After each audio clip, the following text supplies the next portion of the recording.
नमस्कार प्रिय दर्शकों, स्वागत है आप सभी का। और आज की क्लास में हम समझेंगे आकस्मिक धन प्राप्ति के बारे में। प्रिय दर्शकों, अचानक धन प्राप्त जीवन में कब होता है, कैसे होता है और इसका मुख्य कारण क्या है? जन्म कुंडली पर किस प्रकार से हम इसको विचार करेंगे कि हमारे जीवन में आकस्मिक धन की प्राप्ति होगी कि नहीं? यह बताने से पहले सबसे पहले तो आप यह समझिए कि आकस्मिक धन प्राप्ति का प्रमुख उदाहरण लॉटरी है। आपको जीवन में एकाएक अचानक धन प्राप्ति के जितने स्रोत हैं, उनमें से लॉटरी इसका प्रमुख उदाहरण है। और प्रिय दर्शकों, प्राचीन ज्योतिष ग्रंथों में अकस्मात धन प्राप्ति के बहुत सारे योग बताए गए हैं, जिनमें से आज मुख्य रूप से 7 हम प्रमुख योगों को आपके साथ शेयर करेंगे, आपको बताने जा रहे हैं। साथ ही साथ हम यह भी बताएंगे कि आकस्मिक धन प्राप्ति के लिए आप जन्म कुंडली पर कैसे विचार करेंगे, ताकि आप योग से अलग हटकर, योग तो बताऊंगा ही, जो यथावत यदि आपकी कुंडली में लागू हो जाता है तो आप समझिए कि आपको अपने जीवन में आकस्मिक धन की प्राप्ति होगी। सातों में से कोई एक लागू हो जाए तो भी आपको मिलेगा, और इन सातों में से अधिक यदि योग आपके कुंडली पर घटित हो रहे हैं तो आकस्मिक धन प्राप्ति अवश्य होगी। लेकिन इसके साथ साथ आज हम यह भी समझेंगे कि इसका विचार कैसे करना है। जन्म कुंडली पर इस प्रकार के योगों को, आकस्मिक धन प्राप्ति के संदर्भ में हम जन्म कुंडली कैसे देखेंगे, अपनी कुंडली पर इस स्थिति की गणना आप कैसे करेंगे। प्रिय दर्शकों, धन लाभ कराने वाले मुख्य रूप से जन्म कुंडली में 2 भाव हैं। मुख्य रूप से धन लाभ कराने वाले, धन का लाभ मात्र इन्हीं 2 भावों से होता है, लेकिन इन 2 भावों से हटकर भी एक ऐसा भाव है जो आकस्मिक धन प्राप्ति का होता है। तो सबसे पहले तो आप समझिए धन के कौन-कौन से भाव हैं। तो जन्म कुंडली का दूसरा भाव और जन्म कुंडली का 11वां भाव। तो इन 2 भावों के साथ-साथ 2 ग्रह भी आपके साथ जुड़ेंगे, जिन्हें कहा जाता है द्वितीयेश और लाभेश यानी एकादशेश। भाव तो 2 हो गए, ग्रह भी यहाँ 2 हो जाएंगे। और तीसरी स्थिति आपको देखनी है कि इन 2 भावों के कारक ग्रह बृहस्पति होते हैं, दोनों ही भावों के मुख्य कारक। अब मुख्य कारक मैं इसलिए कह रहा हूं कि इस भाव में जो राशि आएगी उस राशि के राशिपति इस भाव के मालिक होंगे, लेकिन इस प्लॉट के ये जो 2 भाव हैं, इन दोनों भावों के ही कारक बनते हैं बृहस्पति।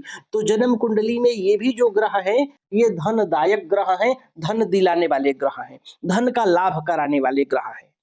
और इसके साथ-साथ आप देख लीजिए कि इन 2 भावों में कौन-सी राशि है, उस राशि के राशिपति भी धनदायक होंगे। और कुछ ऐसे लग्न भी होते हैं जिस लग्न में इन दोनों भावों के अधिपति एक ही ग्रह हो जाते हैं। जैसे कि सिंह लग्न की कुंडली हो तो 6 नंबर की राशि यहाँ आएगी और 3 नंबर की राशि यहाँ आएगी। तो 3 नंबर के अधिपति बुध और 6 नंबर राशि के अधिपति बुध। तो सिंह लग्न वालों के लिए बुध ही हो जाएंगे द्वितीयेश और लाभेश यानी एक ही ग्रह। और बहुत सारे ऐसे लग्न हैं जिनमें दोनों भावों के अधिपति अलग-अलग होंगे। तो यदि भावेश जो बनेंगे दोनों भावों के, यदि 2 ग्रह है तो यहाँ दोनों ग्रहों को मेंशन करेंगे आप, और यदि कोई एक ही ग्रह है तो एक ही ग्रह को आप देखेंगे। और इसके साथ-साथ आपको देखना है अकस्मात धन देने वाले ग्रह कौन है। तो आप सभी जानते हैं, नहीं जानते हैं तो आप नोट कर लीजिए कि राहु और केतु ऐसे 2 ग्रह हैं जो अकस्मात, अचानक, एकाएक धन दिलाने की क्षमता रखते हैं। बाकी और कोई भी ग्रह एकाएक, अचानक, अनायास आपको धन नहीं दिला सकता। जैसे कि मान लीजिए बृहस्पति धन के कारक हैं, या द्वितीयेश धन के अधिपति हो जाएंगे, लाभेश धन के अधिपति हो जाएंगे, तो ये अपने दशा अंतरदशा में आपको धन देंगे, लेकिन एकाएक अचानक नहीं देंगे। लेकिन जब राहु और केतु धन देंगे तो एकाएक देंगे, अचानक देंगे। तो आपको राहु और केतु को भी नोट करना है, ठीक है। राहु और केतु ये दोनों ग्रहों को आप देखेंगे। इसके साथ साथ जन्म कुंडली का जो 8वां भाव है, अष्टम भाव, देखिए ये जो 8वां भाव है ये अशुभ भाव माना जाता है। अष्टमेश को किसी भी प्रकार से ज्योतिष शास्त्र में शुभ नहीं माना है, खासकर पराशरी सिद्धांत में। यानी अष्टमेश यदि लग्नेश हो तो इनकी अशुभता थोड़ी कम जरूर हो जाएगी। लग्नेश की हैसियत से ये शुभ फल भी देंगे, लेकिन अष्टमेश के नाते इनमें अशुभता रहेगी, पूरी तरह से खत्म नहीं होगी। तो अष्टमेश सदैव आपको निगेटिव और निकृष्ट ही रिजल्ट देते हैं, लेकिन ये जो भाव है आपको अचानक धन लाभ भी कराता है। जैसे कि लग्नेश के साथ ये लग्नेश के हैसियत से जब शुभ होते हैं या शुभ प्रभाव में हो, धन भाव धनेश राहु केतु से किसी भी प्रकार से संबंधित हो जाएं, तो ये आपको जीवन में अचानक धन लाभ भी करवा सकते हैं। आगे मैं अष्टमेश के बारे में और बताऊंगा। देखिए, अष्टमेश को आप अगर एक लाइन में डिफाइन करना हो तो इनको अशुभ ग्रह ही मानकर चलिएगा। और पराशरी सिद्धांत में ज्योतिष के 12 भावों में सबसे अशुभ भाव अष्टम है, यानी अष्टम पति बाकी सभी भावों से ज्यादा अशुभ, निकृष्ट, निगेटिव और पाप प्रभाव वाले अशुभ ग्रह और अशुभ फल देने वाले होते हैं। यहां तक कि आप छठवें और 12वें भाव को भी जोड़ लीजिए, तीसरे एकादश भाव को भी जोड़ लीजिए, जो दुख भाव है। अब मान लीजिए ज्योतिष में दुख भाव 6, 8, 12 है, इन तीनों में जो 8वां है ये सबसे ज्यादा है। लेकिन यही अष्टमेश धन लाभ कराने वाले भी होते हैं। अचानक धन लाभ, गुप्त धन, गड़ा हुआ धन इस भाव से देखा जाता है। तो जब इनकी थोड़ी सी भी शुभता मिलती है तो जातक को अचानक धन की प्राप्ति होती है। तो प्रिय दर्शकों, आप क्या क्या देखेंगे? तो जन्म कुंडली का दूसरा भाव, जन्म कुंडली का 11वां भाव, जन्म कुंडली के द्वितीय भाव के अधिपति, जन्म कुंडली के एकादश भाव के अधिपति, साथ ही साथ देवगुरु बृहस्पति, जन्म कुंडली में राहु और केतु की स्थिति, तथा जन्म कुंडली के जो अष्टम भाव है, क्या ये थोड़ा भी सपोर्ट कर रहे हैं कि नहीं आपको। जैसे कि लग्नेश होने के नाते यह प्रायः करते हैं, और ये स्थिति बन जाती है खासकर मेष लग्न में, क्योंकि अष्टमेश ही मंगल होते हैं। तो ये मंगल अब किस कंडीशन में आपको थोड़ा सपोर्ट करेंगे, आज के इस क्लास में मैं आपको बता दूंगा। हालांकि अष्टमेश के बारे में विस्तार से चर्चा आगे होगी। आप इतना समझ लीजिए कि ये अष्टमेश अचानक धन देने वाले हैं, गुप्त धन देने वाले हैं, गड़ा धन देने वाले होते हैं, लेकिन ये आपकी कुंडली में सर्वदा शुभ नहीं होते। ये बहुत मतलब न मात्रा इनको आप अपने पक्ष में मानिएगा, क्योंकि अष्टमेश को सर्वाधिक अशुभ ग्रह ही माना गया है। अब इन सारी स्थितियों में जितनी अधिक अच्छी स्थिति आपकी कुंडली में बनी होगी, उतनी ही अधिक अच्छी स्थिति आप अकस्मात धन प्राप्ति का समझिएगा। यानी कि द्वितीय अच्छे, एकादशेश अच्छे, बृहस्पति की अच्छी स्थिति है, राहु केतु आपके पक्ष में है, अष्टम भाव का भी यदि थोड़ा सपोर्ट मिल जाए, तो इन सब में जितनी अच्छी स्थितियां आप देख पा रहे होंगे, जितनी अच्छी स्थितियां बनी होंगी, धन उसी हिसाब से आपको मिलेंगे। प्रिय दर्शकों, अब आइए कुछ योग मैं आपको बता दूं जो अकस्मात धन लाभ कराने वाले होते हैं। प्रिय दर्शकों, जन्म कुंडली में लग्न को तो आप भूलिएगा ही नहीं, क्योंकि अष्टम के संदर्भ में भी लग्न महत्वपूर्ण होगा, और ये लग्न आपका व्यक्तित्व है। यह लग्न यानी खुद आप है। तो यहीं से आप समझिए कि जब यह लग्न आप हो गए तो बाकी जितने भी भाव हैं सब आपसे जुड़े हुए हैं। यानी धन का विचार होगा तो किसके लिए? आपके लिए, आपका धन। सुख का विचार भी, आपका सुख, आपके लिए सुख, आपको सुख। कर्म क्षेत्र, किसका कर्म? आपका कर्म। तो सब कुछ जो भी है आपसे जुड़ा हुआ है। तो धन के संदर्भ में भी लग्न की भूमिका महत्वपूर्ण है। तो प्रिय दर्शकों, सबसे पहला सूत्र है, लग्नेश यदि दूसरे भाव में हो और द्वितीयेश लाभ भाव में, आप अपनी कुंडली में देखिए लग्न भाव का जो भी अधिपति है, जैसे कि मान लीजिए मेष लग्न की कुंडली हो गई तो मंगल यहां पर, और मंगल यहां पर हो गए, और शुक्र कहां हो? तो लाभ भाव में। ये स्थिति धनदायक जो है, अचानक धन लाभ कराने वाला है। उदाहरण से समझने के लिए किसी एक लग्न की कुंडली बना लेते हैं। जब यहाँ एक लिखे हैं तो 2, 3, 4, 5, 6, 7, 8, 9, 10, 11, 12।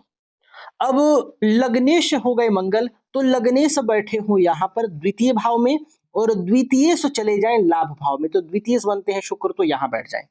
तो यदि आपके भी कुंडली में इस प्रकार की स्थितियां बनी हो तो अचानक धन लाभ के योग हैं, आप ऐसा समझ लीजिए। अब आपको यहाँ मंगल और शुक्र नहीं देखना है, देखना है कि आपके लग्न में कौन सी राशि है और उस राशि के राशिपति यहाँ हो, और फिर यहाँ जो राशि है उस राशि के राशिपति यहाँ। दूसरी स्थिति, जन्म कुंडली के नवम भाव में राहु स्थित हो, यानी कुंडली के जो भाग्य भाव है यहाँ पर राहु स्थित हो और कुंडली में नवमेश जो इस भाव में जो राशि है उस राशि के राशिपति मजबूत अवस्था में हो, बलिष्ठ अवस्था में हो, तो ये भी अचानक धन लाभ कराने वाले होते हैं। और यह स्थिति तुला एवं मकर लग्न में विशेष योग कारक हो जाता है।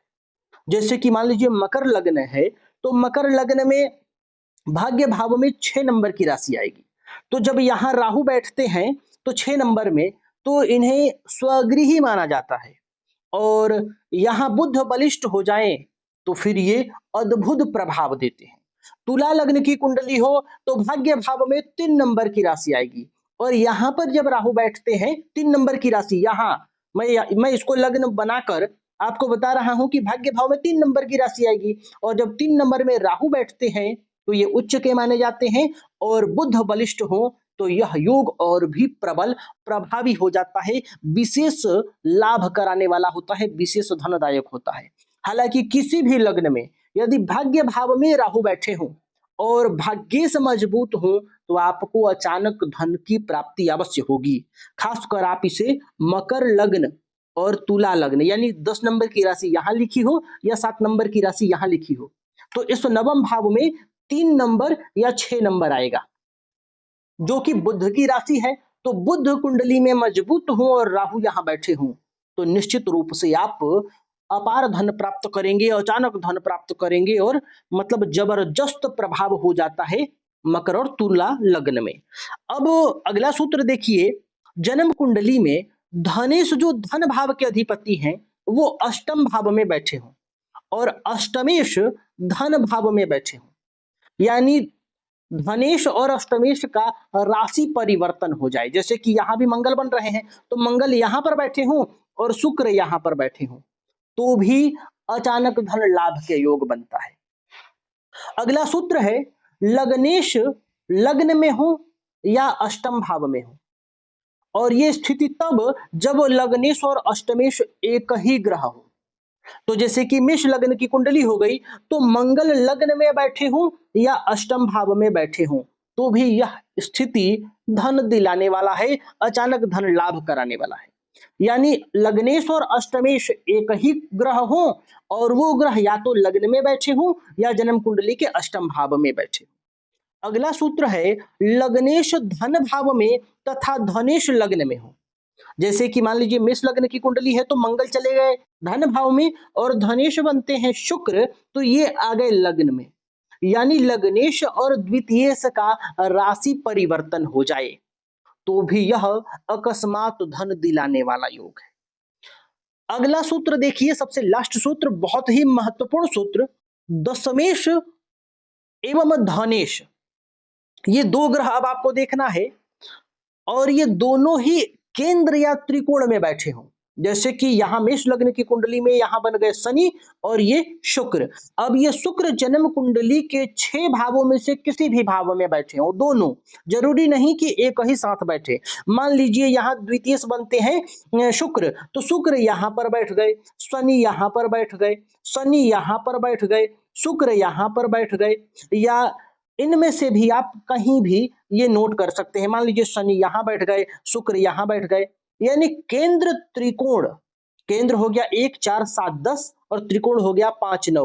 इन 6 भावों में से धनेश यानी द्वितीयेश और कर्मेश यानी दशमेश कहीं पर भी बैठे हों तो आपको अकस्मात धन की प्राप्ति अवश्य होगी। और जन्म कुंडली के 5वें भाव से राहु का यदि संबंध बन जाता है, जन्म कुंडली के दूसरे भाव से यदि राहु का संबंध बन जाता है, जन्म कुंडली के एकादश भाव से यदि राहु का संबंध बन जाता है तो आपको लॉटरी से भी धन प्राप्ति के योग बनते हैं। अब ये राहु यदि पॉजिटिव हुआ तो आपको निश्चित रूप से अधिक मात्रा में धन लाभ होता है, लेकिन ये यदि राहु निगेटिव हुआ तो धन लाभ की जो मात्राएं हैं वह आप कम समझिएगा, धन नुकसान का भी योग आप समझिएगा। तो आपको यह देख लेना है कि राहु केतु पॉजिटिव है कि निगेटिव है। जन्म कुंडली के अष्टम भाव से भी यदि केतु का संबंध बन जाता है तो भी अचानक धन लाभ के योग बनते हैं। तो प्रिय दर्शकों, ये कुछ ऐसे योग थे, इनमें से कोई भी यदि एक योग भी यदि आपकी कुंडली में दिखाई पड़े तो आप समझिए कि आपको अचानक धन लाभ होगा। और इन योगों में से जितनी अधिकाधिक अच्छी स्थितियां आपकी कुंडली में दिखाई पड़े, एक से अधिक योग यदि आपकी कुंडली में दिखाई पड़े, तो आप समझिए कि उतनी ही अधिक अकस्मात धन के प्राप्ति का योग आपकी कुंडली में है, और जैसा योग वैसा प्रभाव मिलेगा आपको और उतना ही धन मिलेगा। तो प्रिय दर्शकों, आज के लिए बस इतना ही। मैं उम्मीद कर रहा हूं कि आज का क्लास आपके समझ में आया होगा, तो आप भी अपनी कुंडली में इन योगों को देखिए। तो आज के लिए बस इतना ही, तब तक के लिए हमें अनुमति दीजिए। नमस्कार।